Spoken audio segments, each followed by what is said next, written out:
Are you stuck in a rut with wedding film editing? Do you feel like your films are just starting to look like everyone else's and you're editing the same thing over and over and over again? It's time to stop making boring wedding films. In my zone, making moves, let's go. On my grind, hustle hard, make it go. I'm going to share with you 3 tips to help your wedding films be unique and stand out. Okay, number 1, stop starting your wedding films with drone shots and details and dress shots. You want to hook your audience with something really interesting.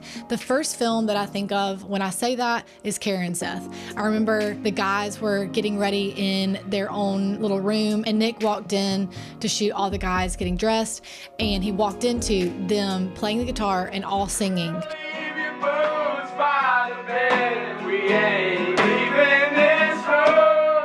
And this was not a scripted moment. It wasn't something that they were told to do. It was just who they are. They are musicians. They're passionate about that. And that was how Seth chose to spend the morning of his wedding.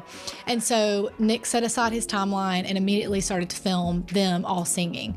And right after we shot that, when we got back home, we knew that that needed to intro their film. So as you shoot, maybe throughout the day, think through things that stick out to you, that feel different from the rest, that maybe show who your couple is, what they care about, and use that as an interesting hook to start out their film. Don't feel like you have to show a wedding film from the morning to the evening. It doesn't have to be in chronological order. You can move your day around and make it to tell a story. Group things by story and by vows and by things that go together, not just the order of the day. If your viewer can't anticipate what's next, that will right off the bat make your wedding films more interesting and not boring. Capture your couple's passions.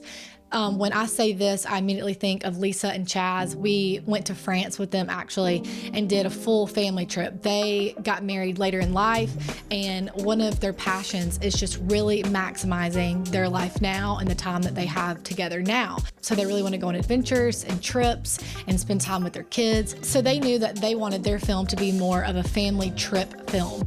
So we got to film them skiing and dog sledding. We got to film dinners and bowling, a lot of different things that showed what they love to do and them engaging with their kids and their grandkids. Now, you might not have a wedding film right now that you're going to film in France, but you do have couples who have passions. You have couples who care about things other than their wedding day. Find a couple that you feel like would be a good fit for this and offer this for free. Say, I'll take you guys on a date night. Let's go do something that you guys love to do, whether that's hiking, going to a coffee shop. Film an adventure session for them, and then you can include that footage in their film. This helps their film tell a bigger story, not just their day, but also what they love, who they are, and it captures who they are in this season of their life. My third and final point is you want to tell an engaging story, even if there are some sad parts of it too. Not every good story is just happy, happy, happy, happy. There's always a conflict, and then there's always a resolution. When I say this, I immediately think of Lauren and Spencer. When they got engaged, we filmed their proposal and then we made a proposal video for them. When we delivered it to them, they then traveled up north to visit Spencer's family and show his grandparents this film because they couldn't attend the proposal. They were crying, they were laughing, it was so sweet. So in between them getting engaged and married, his grandfather unfortunately passed away. And so his wedding ring was then passed down to Spencer. We immediately knew that we wanted that to be a part of their film. That's a huge deal. That's a very sentimental piece of the story. And so as they were getting married in their ceremony, their officiant, which was her dad, kind of did a nod to his ring and where his ring came from. And as a token of love, Spencer's ring has been handed down from his grandfather, Pat. Pat and Violet, or Pat and Vi, as they're called. Patriarch, matriarch of this family, and what a legacy. And I'll never forget when Lauren and Spencer shared a video of the engagement. I remember seeing them, especially Pat, at the table, and the tears were just flowing, and you could just see the sincere, just gratitude and hope and just love. It's indescribable, and it was moving, and you just wanted to go and hug him when you saw that. Just love him. But you including things like this in your films takes you being personally engaged in who you're filming.